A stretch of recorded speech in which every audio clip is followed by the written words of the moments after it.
আগের পর্বে আপনারা দেখেছিলেন পবিত্র নর্মদা মাতার মন্দির এবং কালচুরি রাজাদের মন্দির। আজ আমরা প্রথম ঘুরে দেখে নেব শ্রী মার্কণ্ডেয় ঋষির আশ্রম। এখানে রয়েছে মার্কণ্ডেয় ঋষির একটি মূর্তি এবং তার সাথে অনেকগুলি মন্দিরও রয়েছে, সেগুলি আপনারা দেখে নিতে পারেন।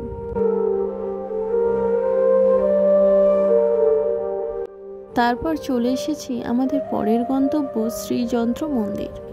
মেন রোড থেকে এই ডান দিকে একটু রাস্তা হেঁটে গেলেই তোমরা সামনেই দেখতে পাবে শ্রীযন্ত্র মন্দিরটি।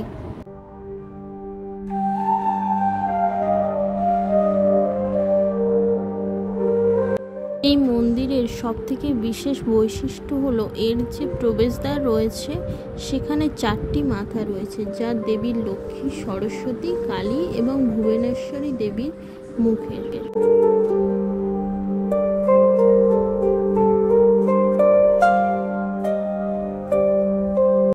এই প্রবেশদ্বারের গায়ে সূক্ষ্মভাবে যে কাজ করা মূর্তিগুলি রয়েছে এগুলি 64টি যোগিনীর মূর্তি।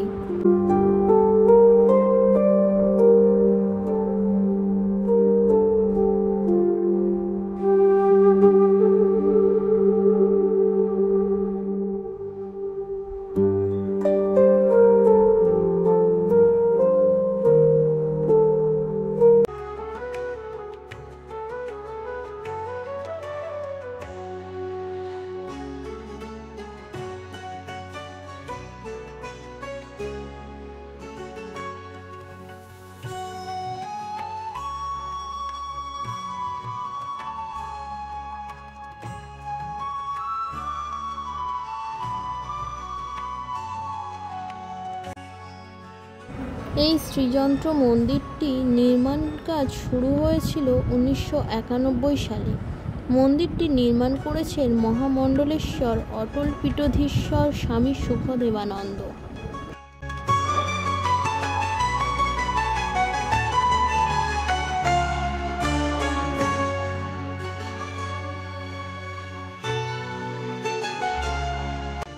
মন্দিরটি 90,000 বর্গফুট এবং এটির দৈর্ঘ্য, প্রস্থ এবং উচ্চতা সমান আকারে গঠন করা হয়েছে। প্রতিটির পরিমাপ 52 ফুট।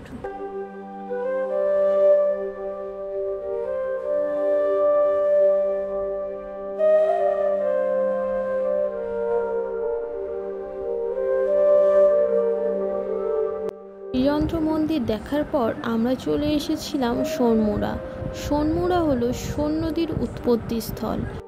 ঘন বনের মধ্যে অবস্থিত একটি মনোরম স্থান, যেটি মহাকাল পর্বতের একেবারে প্রান্তে অবস্থিত। এখানে সোনা এবং ভদ্র নামে 2টি পুকুর মিলে সোনভদ্র গঠন হয়েছে। এখান থেকে একটি পাতলা স্রোত বের হয়ে সামনের দিকে এগিয়ে গেছে। এখানে সোন নদীর যে কুণ্ডটি আছে সেখানে আরও অনেক মন্দির রয়েছে, আপনারা চাইলে সেগুলো দেখে নিতে পারেন।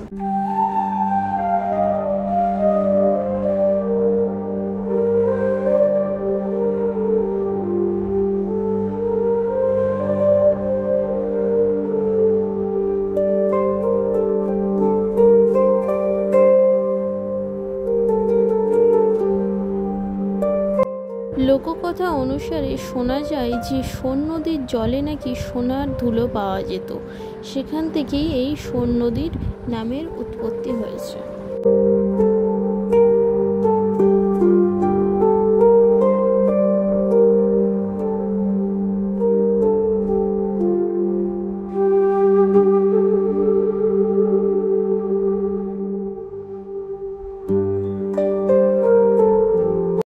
সামনে কিছুটা এগিয়ে গেলে একটা ভিউ পয়েন্ট পাবে, যেখান থেকে সুন্দর উপত্যকার মনোরম দৃশ্য আপনাদের চোখে পড়বে।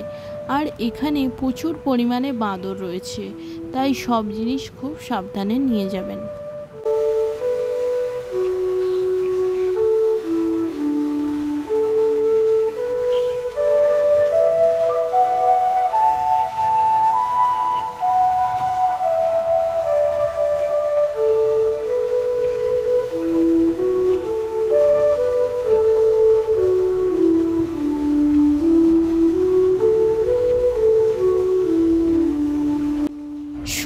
দেখার পর এই রাস্তা দিয়েই আমরা চলে গিয়েছিলাম মাইকি বাগিয়া দেখতে।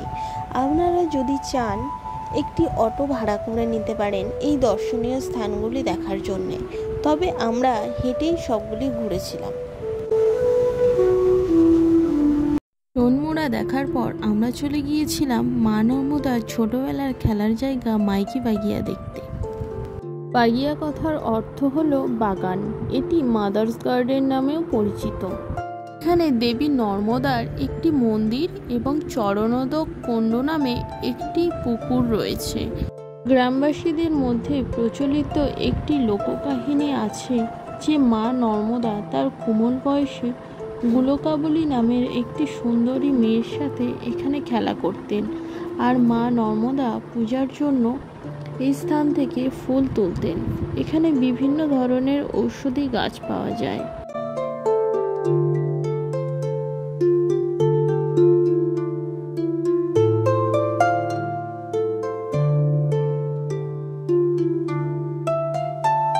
মাইকি বাগিয়া দেখে ফেরার পথে আমরা দেখে নিয়েছিলাম সরস্বতী সরোবর। বেশ শান্ত মনোরম পরিবেশে আপনারা এখানে কিছুটা সময় কাটাতে পারেন। এরপর আমরা ফিরে এলাম নর্মদা মন্দিরের কাছে সন্ধ্যাবেলায় সন্ধ্যা আরতি দেখব বলে, কিন্তু কিছুটা সময় বাকি আছে সন্ধ্যা আরতি হওয়ার। সেই কারণে আমরা এর পাশে থাকা পুষ্কর সরোবরটি একটু ঘুরে দেখে নিলাম।